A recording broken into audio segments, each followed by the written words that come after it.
everyone. Back to another Friday interview edition of 7-Minute Takes. We are super fortunate, very, very, very fortunate to be sitting down with two creatives behind IFC Midnight's upcoming Carnage Park. And folks, you got to keep an eye out for this one because it's definitely going to be one you want to catch.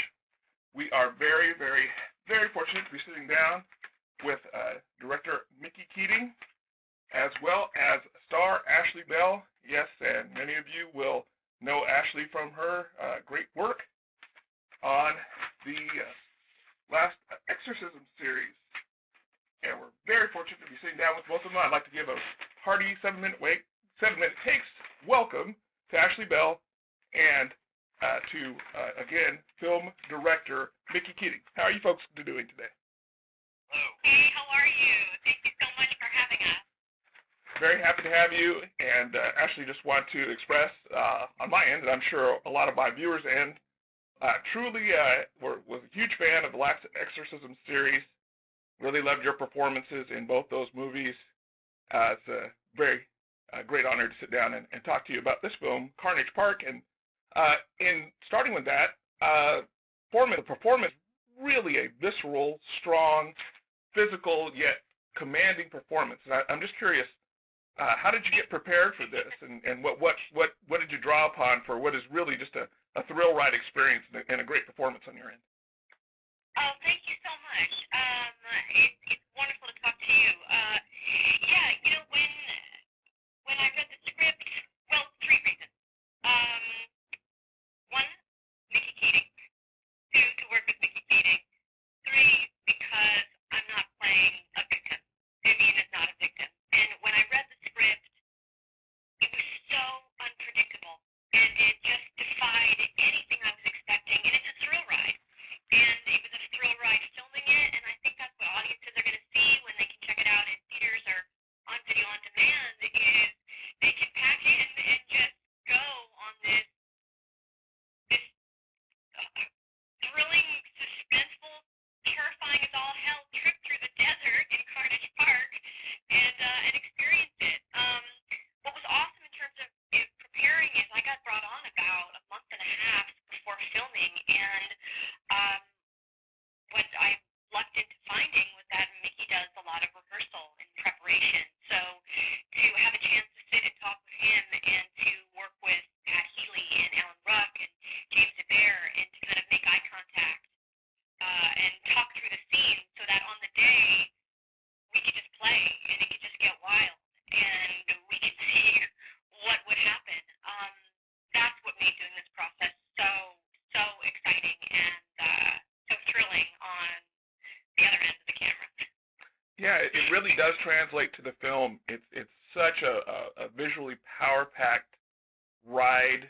The characters are just immersive. It really takes you into their shoes.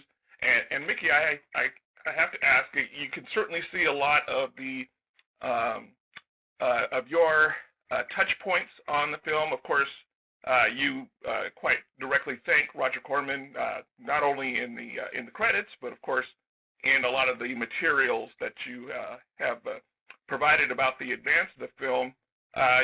Certainly there's a lot of Pecpa, and a lot of people will see a lot of early Tarantino in this. What was the process about Carnage Park? It's kind of a love letter to those kind of grindhouse exploitation films of the 60s and 70s.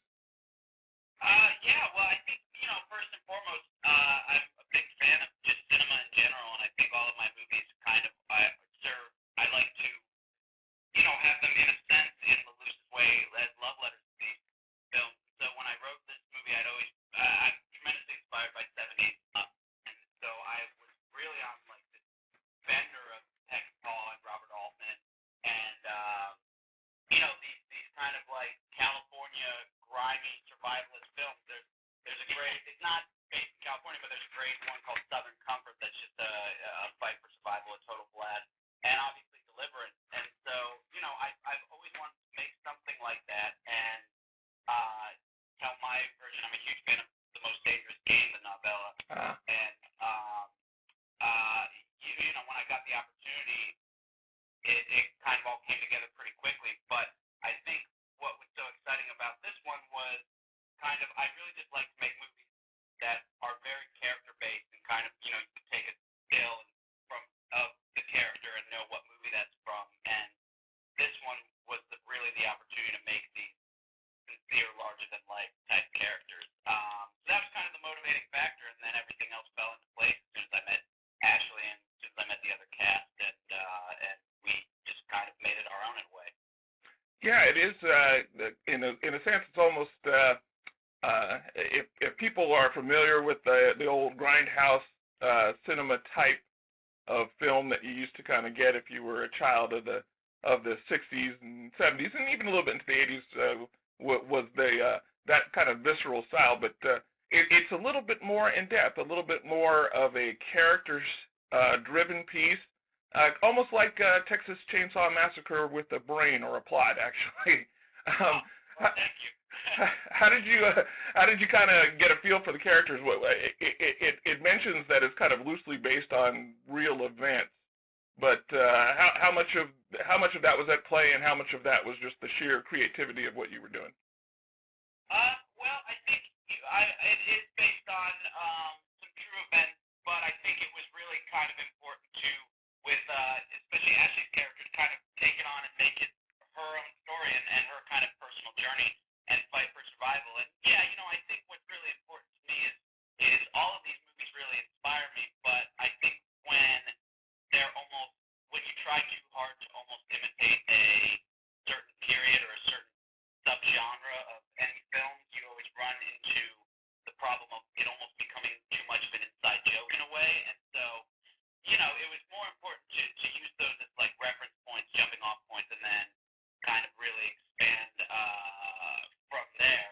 And so I think what was super exciting for me was just to be able to kind of build and grow and have these characters and be able to have such confidence in all these characters that they do get their little flashbacks, that we go and tell the story kind of out of order, so everyone first and foremost has a clear understanding of who these people are before the actual carnage in Carnage Park happens. Because what I wanted to be very clear is, while this is an homage to exploitation pictures, and even in the title really suggests that it's a grindhouse film, I wanted the audience to go into it with a certain notion of what it could be and completely flip that on its head. So that was really the effort in a way. Yeah, and in that regard too, Ashley, approaching this script, I'm sure was probably, as you can see, as your performance shows, it probably was both, I think, maybe exhilarating, but maybe a little terrifying, finding that balance and kind of making it your own and making it believable. And the shoot itself, you really go through some paces. How did you get prepared for the physicality of the script in the scenes? Yes, we all got sunstroke. And there's actually one day that comes to mind where my character is getting shot at, and I go to set. I'm like, okay, yeah, cool. Another day at the office, and I'm thinking, great, they'll CGI the gunshots behind me, and I get there, and they say, okay, we want to introduce you to your sniper. I'm like, wait, what? They're like, yeah. They're like, well, we're gonna be shooting live rounds of dirt pellets at you. Oh. And I look at him, I'm like, well, is it gonna hurt? And he's like, only if I hit you. Oh, that's perfect. It was something unexpected. But that's what makes it so fun about a film like this, is that, going back to what Mickey said, is that he built characters to go through this journey, through Carnage Park. And you read about a hostage situation, or you turn on the news and see something, and this is the story behind that, and this is the spark of fear. That baseline of fear is the fear that begins the story, and it only escalates from there. And you see the mechanics of how these characters work through this maze that they're going through. And at least when we all saw it, when it was premiered up at Sundance, and everybody was packed